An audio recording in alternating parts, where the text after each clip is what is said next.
Hi guys, today I'll be going over unboxing and then building up my brand new hardtail that I just bought a couple weeks ago. And so let's go over first that why did I needed a hardtail.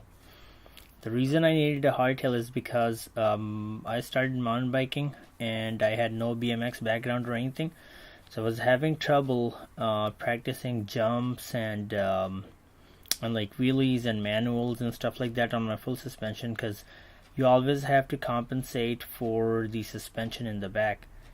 Even though on my Capra, the X2 shock that I have, it's the older model, so I don't have the lockout switch on it. But even then, but I have tried like different bikes, and even if you lock out the switch on your shock, you still have a little bit of give in the shock, and when you get on the brakes and let it go, it still bounces you a little.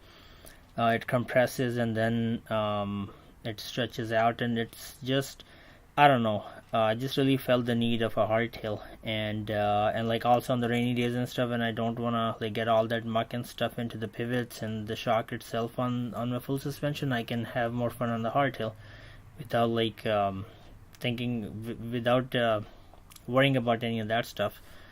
So I actually, this is funny. So I started off with like $1,000 budget, and I started looking around, and I wanted to get a bike just like the Capra.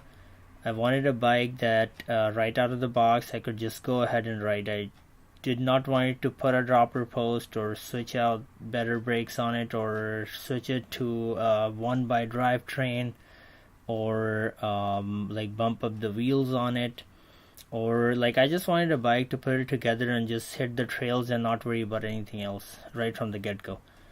And with that in mind, I had to bump up my budget to like 1500, and then like this bike I bought it for like 17, and it's a 2018 Vitus Centenaire VRX. And this bike was 1699 on Chain Reactions. And the reason I went with this bike is because it checks off all the things that I wanted. It's a slack hardtail. It has XT brakes. It has XT drivetrain. It has a 150 dropper post on it that I wanted on a medium frame. It has race face AR27 wheels, and they're not the best, but they're not the worst either. And I've been riding it pretty hard, and I have had no issues.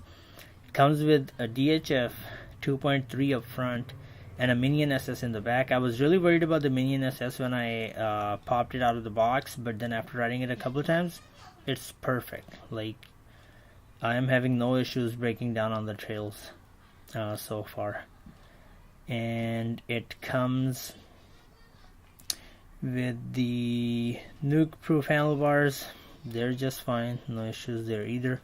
The only thing I would say, like the hubs on it are the Novatech, and I don't like the engagement point on them a whole lot, but it's not the worst either. So that works too, so like no major complaints whatsoever. And it comes with a RockShox Revelations 140 up front. Could have gone with more travel, but then on the other hand, what I was thinking about, if I go with a hardtail with a 150 160 travel on it, and you get on the steeper stuff and get on the brakes, and your suspension like goes through its travel, there's no point in having a slacker bike, because now you have lost all that slackness, and it's super steep already. So I wanted to have a balance in the geometry, like so that I'm not like too much nose heavy going down on the steeper trails. So, and the 140 is pretty good. I haven't hit anything super steep yet, but by the feel of it on the local trails, it's been pretty good. And so I looked around at Wrigley's, Commensal, all the American brands like Trek, Cannondale, Specialized, and all these guys are making, are like, for this budget, they were cheaping out on either the drivetrain, brakes. They didn't come with a dropper post.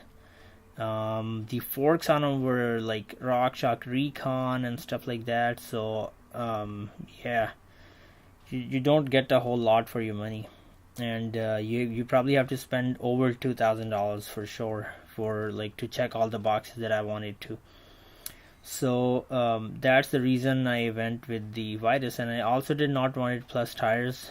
A lot of the hardtails, they were trying to push plus tires, and yeah, I just wanted to go with the regular 2.3, 2.4, maybe 2.5 tires.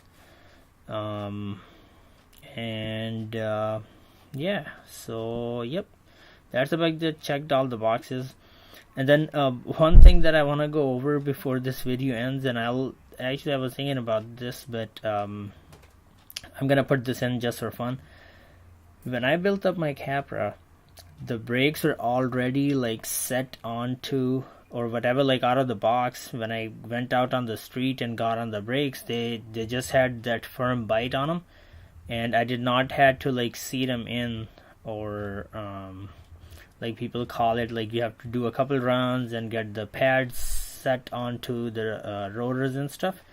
So from that bike, I still had that impression, and I forgot that like usually that does not happen on the new bikes.